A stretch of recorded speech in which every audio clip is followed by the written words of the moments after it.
and welcome here to the home of Jan Smiling Star Champion and Ferrari's biggest fan, as we've just concluded the final sprint race of this amazing 2024 FIA Formula 1 season. And of course, this will be our final sprint reaction, which will of course be from this Qatar sprint that just occurred over here for this particular season. So we will also tell you from the Ferrari's perspective, obviously didn't go that exactly well, what we should have done better so that we would have claimed the sprint victory. I also didn't manage to do it when I did that particular Qatar race, so it's definitely very, very challenging. So I will tell you exactly what we should have done to make sure that we came away with a 1-2 just like our arch rivals McLaren did. And then we will take a look. I think I will use this opportunity also to give you some amazing suggestions to make the sprint races even more exciting. So definitely stay tuned for that. So are you ready?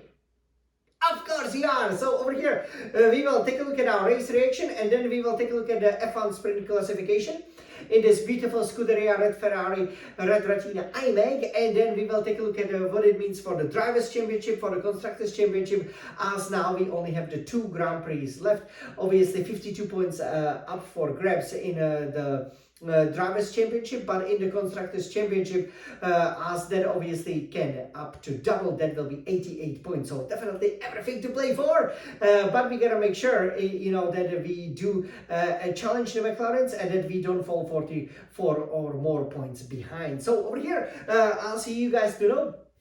Sadly, it wasn't the Ferrari's, day, because McLaren's, they qualified, on pole position. That was obviously Norris. Russell boiled from that great result from Las Vegas, started second, and we only line up, 4th, 5th on the grid. Sadly, though, Lewis Hamilton got us, at the start, but I believe that we have a really, really good pace. We were only up a couple of tenths away from the pole position, and, in a sprint, it's very, very exciting because most of the cars, they are running ever so close, right? So basically, the whole race, you didn't have a distance of more than 1 second between the first and the second car. So again, with the DRS, maybe this circuit, is not exactly the easiest for overtaking, but yeah, everybody was using the medium tire, so you have the same conditions. The cars obviously nowadays are very, very close in terms of the speed, and I do believe that it was an exciting race, but obviously, a bit more of a mixed up grid, and especially some amazing pole, for example, from, let's say, Charles Leclerc, or maybe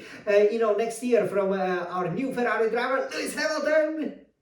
Could definitely change the balance, because as things stood, obviously Sainz was 4th, Leclerc was 6th, and it was interesting how far away Verstappen has fallen from his starting position. That I think for me it was great to see, and obviously Red Bull, the other Red Bull of Perez, struggling right up there in at the last place, even being overtaken by the Williams of Colapinto in a pit lane right after the light went green. That's just amazing that you can miss the start of the sprint race, be so slow at the start, like in the case of Perez. But going back to what was happening, so obviously we need to outscore McLaren's wherever we can. The sprint, there are not that many points on offer, but this was definitely a loss for us, because as things were, we didn't get a great start. We were 4th and 6th, so we lost 1 position. Then we were still able to recover, but Sainz was pretty much always in the DRS train, so always behind Russell, but never had the opportunity, right? I think that was actually quite a smart play, to be honest, by the McLarens, because you had basically Norris, leading and always helping Piastri with the DRS, and Russell was unable to overtake. But what a pity that they didn't touch or crash, because that could put Piastri easily out of the race, also Russell, and that would give Sainz and then always Leclerc opportunity, to outscore McLaren's, right? As it stood, I was a bit disappointed that Sainz didn't make any move. Sometimes it is important to be amazing out of that final corner in Qatar, which of course I am, right? And yeah, that pretty much would settle it. So the race, it was exciting because it was very close, but not so many overtakes actually took place. But the big overtake, took place when obviously Leclerc chased down Lewis Hamilton, his future Ferrari teammate. It was a fantastic battle between these two, around lap 12, 13 of this 19-lap sprint. Charles finally was able to DRS Lewis. He did a great job jumping to the inside. Lewis hanging out on the outside. I have to give him a lot of credit for that. It was a very nice, clean racing. We almost touched. We got ever so close, but obviously Lewis didn't do anything to hamper his the chances, or our chances, obviously, of winning the Constructors' Championship. So, nice and fair. Finally, we then overtook him because, again, he didn't seem to have the pace, with the front runners. Leclerc was then setting fastest times, also Sainz. So, I do believe we did have the pace, but we were simply stuck in a DRS train. So, Sainz should have tried a little bit more, and Leclerc obviously should have dispatched Hamilton more, so that maybe he could have gotten behind Sainz. Then perhaps they would switch the position, or he would simply overtake him and then have a go at the Russell. And then who knows, because I think Piastri wasn't really on form there. Norris probably had it covered, but it would definitely be a great fight. As it stood, you then had the McLaren 1-2, so a little bit disappointing from our perspective, but I think everything to play for in a Grand Prix, especially as there will definitely be at least one or maybe even two pit stops and different tire compounds that can play to our advantage. Hopefully it will, because we definitely now do need to outscore the McLarens. They even, I didn't like the fact that Norris at the end, he slowed down. It reminded me of that great sprint which you can watch, around the October time, where actually Norris also slowed down, but that's because he ran out of the fuel and just made it across the finishing line. And obviously it was me and Verstappen just chasing it, the closest, I believe, the sprint, Formula 1 sprint finish in the F1 history. But yeah, this came very, very close. So in the end, Norris returned that sprint victory to Piastri from Brazil. Russell almost got him. The difference at the finishing line was just 0.1 and 0.4 seconds. Sainz 1.3 at drift. So, it's kind of like you shouldn't play with the results like this way, but I can understand it. But yeah, this wasn't a great result. But in the end, I think it showed that we have a good, genuine pace. And, even though, the Middle Eastern rounds, Qatar and Abu Dhabi, we don't know how well we can do. Obviously, based on last season, it doesn't look that great. I still believe we have a great chance. But now we are 30 points behind, so the Grand Prix will be very, very important. We do need to outscore McLaren's healthily. I believe the victory is on the cards. The qualifying is later, so we gotta make sure we plant it on pole position, or at the start, expose Norris's poor starts, but he got a good start here in the sprint. And then I believe if McLarens are behind, we will be able to beat them, and obviously then it goes down to Abu Dhabi. But if they outscore us by 15 points, then will be the Constructors' Championship over. So let's hope that doesn't happen. So now let's take a look how the race actually finished. So over here, so the sprint, as you can see over here, Piastri is the winner. I mean, he defended very, very hard against Russell. That's obviously important for McLaren's, but what a pity Russell didn't get him.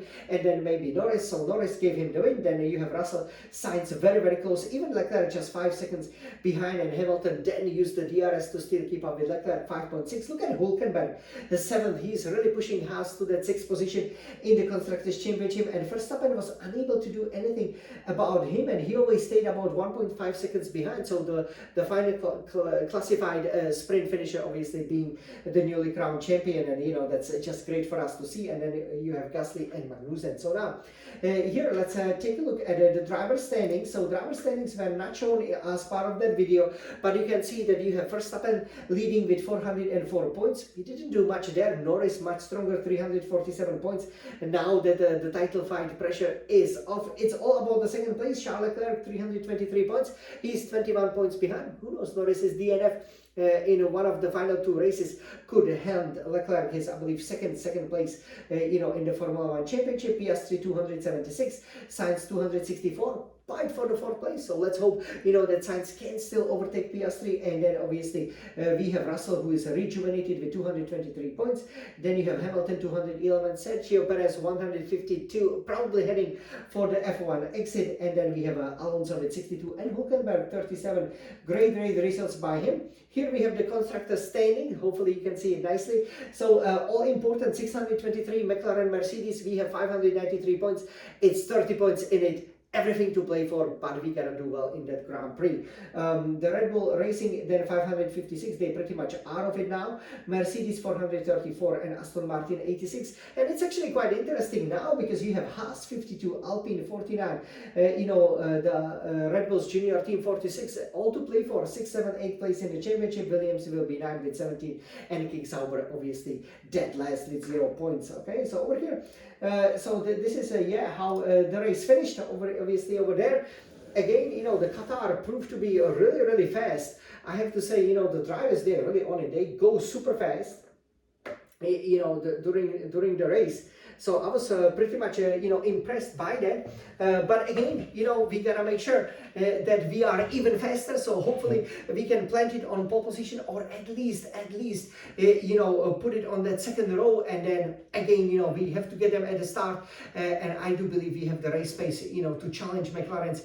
We have to do it. So wish you all the best of luck to Ferrari. This was the final, obviously, sprint race of the season, and I do believe for the sprint, I'd just like to say that I'm a big fan of sprints. I really enjoy racing them, obviously, and also watching them because it's ever so close. But I do believe that instead of just having one Formula One World Drivers' Championship, there should be the Formula One Sprint Drivers' Championship as well, right? So that you could become the sprint champion. And, it would be great because obviously the difference in point is so little, so that you could have then 2 trophies, right? Very, very similar to, for example, what is happening in other sports when you don't have only that main event, but you also have these small, for example, cup games, right? Or like here, the sprints. And I think that would be really great. So hopefully Formula One, you will listen. What do you guys think about my suggestion? It's fantastic, right? Of course it is, because when you have the sprint champion, for example, they could get a monetary reward, let's say $1 million or even more if you win it, and go second place, maybe $500,000, third place 250,000, or even more, right? Maybe you win 5 million, you finish second 3 million, third place 2 million. So the drivers really go for it, especially there are only 6 races, so you are guaranteed to pretty much in every sprint race there would be a chance, for example, for you to still claim that lead and obviously the victory of that elusive Formula One Sprint Drivers' Championship. I think it would be an amazing thing, and you could rotate it with other Grand Prix because you have 24 GPs, right? So like with 6, you could rotate it. So every 4 years, kind of like the Olympics, right? The GP would have a sprint race. So again, there will be a lot to play for. If you would have 8 sprint races, then you could do it, rotate the tracks every 3 years. There could be a sprint there, and I think it would be amazing, and I would greatly personally enjoy it. Wish I was in charge, because I think this is a great suggestion. Obviously the points would still count towards the main championship, but like this way there will be all to play for, because sometimes it's a little bit subdued, with Norris saying, I'm not here to win sprint races. Come on, I love winning sprint races. I obviously won a couple of them and greatly enjoy it, and I wish I could win more. So let's see what happens in the future. Hopefully Formula One will go along this road, so then we will have obviously still the proper Formula One Drivers' Champion. We will have the Constructors' Champion. We could also have the Constructors' Sprint Champion, but definitely the Formula One Drivers' Sprint Champion would be absolutely also a very nice title with some beautiful trophy. It would be great. So I greatly enjoy the sprint races, even though we haven't done so well as a team, but I'm sure we will be back in 2025 to show who is the fastest team, right? But now, let's push for that Constructors' Championship. Forza Ferrari, let's go! 2 more Grand Prix to go. We can do this!